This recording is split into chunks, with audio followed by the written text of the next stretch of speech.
ಅಂದರೆ ರಾಮನಗರಕ್ಕೆ ಒಂದು ಸ್ವಲ್ಪ ಒಂದೇನೋ ಕೆಲಸದ ಮೇಲೆ ನಾನು ಹೋಗಿದ್ದೆ. ಅಲ್ಲಿ ಏನಿಲ್ಲಪ್ಪ ಅಂತಂದ್ರೂ ನಾನು ಒಂದು 7ರಿಂದ 8 ಮೊಬೈಲ್ ಕ್ಲಿನಿಕ್ಗಳನ್ನು ನೋಡಿದ್ದೀನಿ, ಅಡ್ಡಾಡೋ ಕ್ಲಿನಿಕ್ಗಳನ್ನು ನೋಡಿದ್ದೀನಿ. ಬಟ್ ಇಲ್ಲಿ ಉತ್ತರ ಕರ್ನಾಟಕ ಭಾಗದಲ್ಲಿ ಏನಂತೀರ ನೀವು, 2 ತಾಲೂಕಿಗೆ ಸೇರಿ ಒಂದು ಮೊಬೈಲ್ ಇದನ್ನು ಸ್ಯಾಂಕ್ಷನ್ ಆಗೈತೆ, ಅಲಾಟ್ ಆಗೈತೆ. ಅದೇ ರೀತಿ 4-5 ಹಳ್ಳಿಗಳನ್ನು ಸೇರಿಸಿ ಒಂದು ಶಾಲೆ ಅಂತ ಅಲಾಟ್ ಮಾಡ್ತಾರೆ. ಬಟ್ ಅಲ್ಲಿ ಓದ್ಬಿಟ್ರೆ ಹಳ್ಳಿಗೆ ಶಾಲೆಗಳು, ಆಮೇಲೆ ಏನಂತೀರ ನೀವು ಹಳ್ಳಿಗೆ ಆಸ್ಪತ್ರೆಗಳು. ಸೊ ಹಿಂಗೆಲ್ಲ ಮಾಡಿದ್ರೂ ಕೂಡ ಇನ್ನು ಈ ಉತ್ತರ ಕರ್ನಾಟಕದವರು ಭಿಕ್ಷೆ ಬೇಡೋ ಪರಿಸ್ಥಿತಿ ಬರ್ತಾ ಇದೆಯಾ? ಈಗ ಮೊನ್ನೆ ರಾಜು ಕಾಗಿ ಅವರ ಅದನ್ನ ಮಾತಾಡಿದ್ರು, ನಾವು ಭಿಕ್ಷುಕರೇನಪ್ಪ ಅನ್ನುವಂಥ ಮಾತು. ಇಲ್ಲ, ಅದಕ್ಕೆ ನಾವು ಏನು ನೋಡ್ರಿ, ಈಗ ಯಾರನ್ನು ಅವಹೇಳನ ಮಾಡಬೇಕನ್ನೋದು ಅಥವಾ ಮತ್ತೊಂದು ದೃಷ್ಟಿಯಿಂದ ಮಾತಾಡೋ ಅವಶ್ಯಕತೆ ಇಲ್ಲ. ಸೂಕ್ಷ್ಮವಾಗಿ ನಾವು ಒಂದೇ ಮಾತು ಏನಾಗ್ತು ಅಂದರೆ, ಸರ್ಕಾರದಿಂದ, ರಾಜ್ಯ ಸರ್ಕಾರದಿಂದ ಅಭಿವೃದ್ಧಿ ಪರವಾದಂಥ ಕಾರ್ಯಕ್ರಮಗಳು ಏನಿರ್ತಾವು, ಯಾವ ವಿಷಯದೊಳಗೆ ಅವರು ಅಭಿವೃದ್ಧಿ ಮಾಡಬೇಕಾಗೈತಿ. ಇವತ್ತು ದಕ್ಷಿಣ ಕರ್ನಾಟಕ ಮತ್ತು ಉತ್ತರ ಕರ್ನಾಟಕ ಈ ಎರಡೂ ತುಲನೆ ಮಾಡಿದ್ರೆ ನಾವು ಭಾಳ ಹಿಂದಿದೆ ಅನ್ನೋಂಥ ಮಾತನ್ನು ಎರಡೂ ಒಪ್ತಾರೋ, ನಾವು ಒಪ್ತೀವಿ. ನಾವು ಅಷ್ಟೇ ಅಲ್ಲ, ಅವರು ಒಪ್ತಾರೆ. ಬಹುಶಃ ನೀವು ಅಸೆಂಬ್ಲಿ ಚರ್ಚೆ ಆಗುತ್ತೆ ನೀವು ನೋಡಿದಿರಿ, ದಕ್ಷಿಣ ಕನ್ನಡದ ಎಷ್ಟು ಜನ ಶಾಸಕರು ಸಚಿವರೆಲ್ಲ ಮಾತಾಡ್ತಾರಲ್ಲ, ಎಲ್ಲರೂ ಮಾತಾಡೋ ಇತ್ತ ಉತ್ತರ ಕರ್ನಾಟಕ ನಿರೀಕ್ಷಿತ ಮಾಡೋರು ಅಭಿವೃದ್ಧಿ ಆಗಿಲ್ಲ, ಉತ್ತರ ಕರ್ನಾಟಕ ಅನ್ಯಾಯ ಆಗಿದೆ ಅಂತ ಅನ್ನೋದು ಸಾರಾ ಸಗಟ ಒಪ್ಕೋತಾರೋ. ಆದರೆ ಅದಕ್ಕೆ ಪೂರಕವಾದಂಥ ಚಿಂತನೆ ಮಾಡ್ತಾರೋ, ಅದರ ಮುಂದೆ ಕ್ರಮ ಮಾಡೋಂಗಿಲ್ಲ, ಅದಕ್ಕೆ ಪೂರಕವಾದಂಥ ಕ್ರಿಯೆ ಇಲ್ಲ. ಅಲ್ಲ ಸರ್, ಇನ್ನೊಂದು ಮಾತು ನಾನು ಕೇಳೋಕ್ಕೆ ಇಲ್ಲಿ ಇಚ್ಛೆ ಪಡ್ತೀನಿ. ಉತ್ತರ ಕರ್ನಾಟಕದ್ದೇನು ನೀವು ಹೇಳ್ತಿದ್ರಲ್ಲ, ಶಾಸಕರಲ್ಲಿ ಇದನ್ನು ಡೆವಲಪ್ಮೆಂಟ್ ಮಾಡಬೇಕು ಅನ್ನುವಂಥ ಇಚ್ಛಾಶಕ್ತಿ ಇಲ್ಲ ಅಂತ ಅನ್ಸುತ್ತಾ? ಇಲ್ಲ, ಏನಿದೆ ರವಿ, ನಾ ಒಂದು ಮಾತು ಏನಿಲ್ರಿ, ಅಭಿವೃದ್ಧಿ ಮಾಡ್ಬೇಕು ಅನ್ನುವಂಥ ವಿಚಾರದಲ್ಲಿ ಎಲ್ಲರಿಗೂ ಇರ್ತೈತಿ. ಯಾರು ಶಾಸಕರಾಗಿರ್ತಾರೋ ಉತ್ತರ ಕರ್ನಾಟಕ ದಕ್ಷಿಣ ಕರ್ನಾಟಕ ಪ್ರಶ್ನೆ ಬರಂಗಿಲ್ಲ. ಸ್ವಂತ ಅಭಿವೃದ್ಧಿ ಮಾಡ್ಕೊಳ್ಳೋ ಇಚ್ಛೆ ಇಲ್ಲ ನೋಡಿ, ನಾವು ನೇರವಾಗಿ ಹಂಗೆ ಹೇಳಕ್ ಹೋಗಂಗಿಲ್ಲ. ಎಲ್ಲರ ಮನುಷ್ಯರೊಳಗೂ ಉತ್ತರ ಕನ್ನಡದ ಶಾಸಕರಾಗಲಿ. ಅಲ್ಲ ಸರ್, ನೇರವಾಗಿ ಹೇಳ್ಬಿಡಿ. ಅಲ್ಲ ನಾನೇನು ಕೇಳ್ತಾ ಇದ್ದೀನಿ, ನೇರವಾಗಿ ಹೇಳ್ಬಿಟ್ರೆ ನಾವು ಎಲ್ಲರನ್ನೂ ಒಂದೇ ತಗಡೆಗೆ ತಗೋಕ್ಕಾಗಂಗಿಲ್ಲ. ಉತ್ತರ ಕರ್ನಾಟಕ ಭಾಗದ ಶಾಸಕರು ಸಚಿವರು ಇವರಲ್ಲಿಯೂ ಸಹಿತ ಅಭಿವೃದ್ಧಿ ಪರ ಚಿಂತನೆ ಮಾಡೋರು ಭಾಳ ಚೆನ್ನಾದಾರು. ಶಾಸಕರು ಅಭಿವೃದ್ಧಿ ಪರವಾಗಿ ಕೆಲಸ ಮಾಡೋಂಥ ಭಾಳ ಚೆನ್ನಾಗಿ. ಬಟ್ ಆದರೂ ಕೂಡ ಸರ್, ಇಲ್ಲಿ ಏನಂತೀರ ನೀವು, ಇಲ್ಲಿರುವಂಥ ಶಾಸಕರ ಹತ್ರ ಏನು ದುಡ್ಡು ಐತಲ್ಲ, ಆ ದುಡ್ಡನ್ನು ಕಂಪೇರ್ ಮಾಡಿದ್ರೆ ದಕ್ಷಿಣ ಕರ್ನಾಟಕದಲ್ಲಿ ದುಡ್ಡು ಕಡಿಮೆ ಐತೆ. ಅಂದರೆ ಇಲ್ಲೊಂದು ಸ್ವಲ್ಪ ಏನೋ ಲೂಪ್ ಹೋಲ್ ಐತೆ ಅಂತ ಅನಿಸ್ತಾ ಇಲ್ಲ? ಏನು ನೋಡಿ, ಪರ್ಸನಲ್ ಅಮೌಂಟ್, ಪರ್ಸನಲ್ ಪ್ರಾಪರ್ಟಿ ಏನೈತಲ್ರಿ, ಉತ್ತರ ಕರ್ನಾಟಕ ದಕ್ಷಿಣ ಕರ್ನಾಟಕ ಯಾವ ಕರ್ನಾಟಕದ ಸಹಿತ ಎಲ್ಲರೂ ಸ್ಥಿತಿವಂತರು ಅದಾರ. ಅದ್ರ ಬಗ್ಗೆ ಪ್ರಶ್ನೆ ಇಲ್ಲ. ಯಾಕಂದ್ರೆ ಇವತ್ತಿಂದು ಸಂಘ ಬರ್ತೈತಿ ಪ್ರಾಮಾಣಿಕತೆಯಿಂದ, ಭ್ರಷ್ಟಾಚಾರ ರಹಿತವಾಗಿದ್ದು, ದುಡ್ಡು ಹಂಚಲ್ದ ಎಲೆಕ್ಷನ್ನಾಗ ಗೆಲ್ತಾನೆ ಅನ್ನೋಂಥ ಸ್ಥಿತಿಯೊಳಗೆ ಯಾರೂ ಇಲ್ಲ.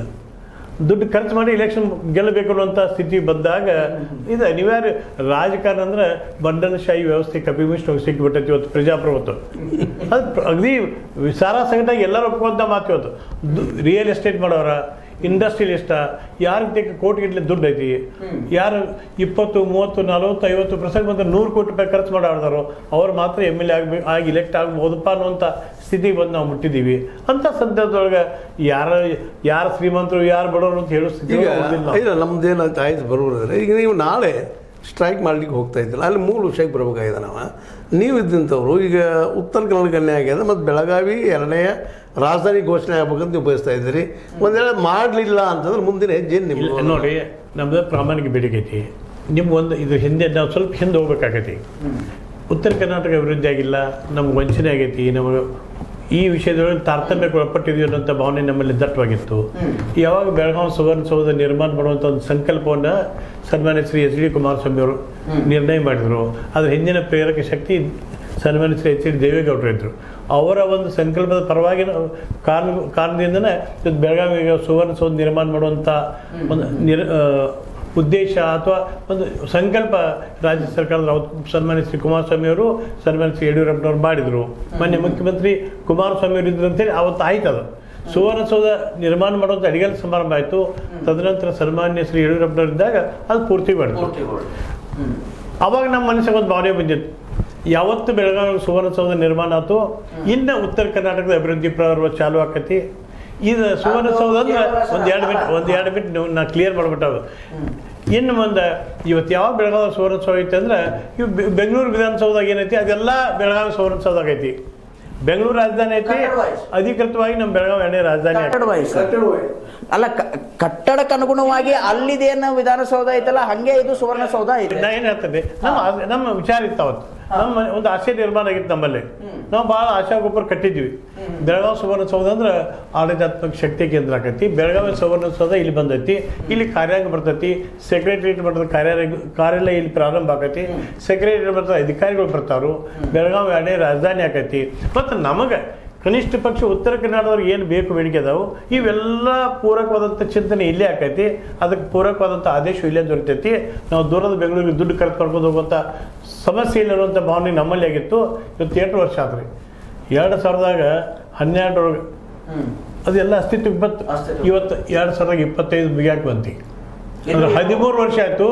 ಇನ್ನೂ ಮಟ್ಟ ವರ್ಷದೊಳಗೆ 10 ದಿವಸದ ಕಾಟಾಚಾರದ ಅಧಿವೇಶನ ಬಿಟ್ಟರೆ ಬೆಳಗಾವಿ ಸುವರ್ಣಸೌಧದೊಳಗೆ ಒಂದು ಕ್ಯಾಬಿನೆಟ್ ಮೀಟಿಂಗ್ ಆಗಿಲ್ಲ, ಅಥವಾ ಒಂದು ಕಮಿಟಿಗಳ ಮೀಟಿಂಗ್ ಆಗಂಗಿಲ್ಲ, ಮತ್ತೇನು ರಾಜ್ಯ ಸರ್ಕಾರದ ಚಟುವಟಿಕೆಗಳು ಇರಂಗಿಲ್ಲ, ಯಾವ ಕಾರ್ಯಾಲಯಗಳು ಅಲ್ಲಿಲ್ಲ. ಕಾರ್ಯಾಲಯ ಅಂದರೆ ಇನ್ನೊಂದು ಇಲ್ಲಿ ಸ್ಪಷ್ಟನೆ ಕೊಡ್ತೀನಿ ಸರ್. ಜಿಲ್ಲೆಗೆ ಸಂಬಂಧಿಸಿದಂಥ ಕಾರ್ಯಾಲಯಗಳು ಅಲ್ಲಿ ಇದಾವೆ. ಯಾವ್ದಾವ ಏನು ಒಂದು 2-3 ಸರ್, ಒಂದೆರಡು ಕಾರ್ಯಾಲಯಗಳನ್ನ ಅದಕ್ಕೆ ಶಿಫ್ಟ್ ಮಾಡಿದ್ದಾರೆ. ಸರ್ ನಾವೊಂದು ಹೇಳ್ತೀವಿ, ಕಟ್ಟಡ ಖಾಲಿ ಬಿಡಬಾರ್ದಂತ, ಭೂತ್ ಬಂಗ್ಲೆ ಆಗಬಾರ್ದು ಅಂತ. ಇದಕ್ಕೊಂದು ನಾನು ಹೇಳ್ತೀನಿ. ಹಾ, ಬೆಳಗಾವಿ ಜಿಲ್ಲಾಧಿಕಾರಿಗಳಿಗೆ ವ್ಯಾಪ್ತಿಯೊಳಗೆ ಬರುವಂಥ ಕಾರ್ಯಾಲಯಗಳು, ಡಿವಿಷನಲ್ ಕಮಿಷನರ್ ವ್ಯಾಪ್ತಿಯೊಳಗೆ ಬರುವಂಥ ಕಾರ್ಯಾಲಯಗಳು, ಅಥವಾ ಜಿಲ್ಲಾಗೆ ಸೀಮಿತವಾದಂಥ ಕಾರ್ಯಾಲಯಗಳನ್ನ ಸುವರ್ಣಸೌಧ ಅಲ್ಲಿ ನೀವು ಶಿಫ್ಟ್ ಮಾಡೋರಿದ್ರೆ, ಅಲ್ಲಿ ಪ್ರಾರಂಭ ಮಾಡೋರಿದ್ರೆ ಮತ್ತು ಅದನ್ನ ಕಟ್ಟೋ ಅವಶ್ಯಕತೆ ಐತಿ. ನಮ್ಮ ಬೆಳಗಾವಿದಾಗ ರಗಡೆ ದೊಡ್ಡ ದೊಡ್ಡ ಬಿಲ್ಡಿಂಗ್ಗಳು ಭಾಳ ಅದಾವ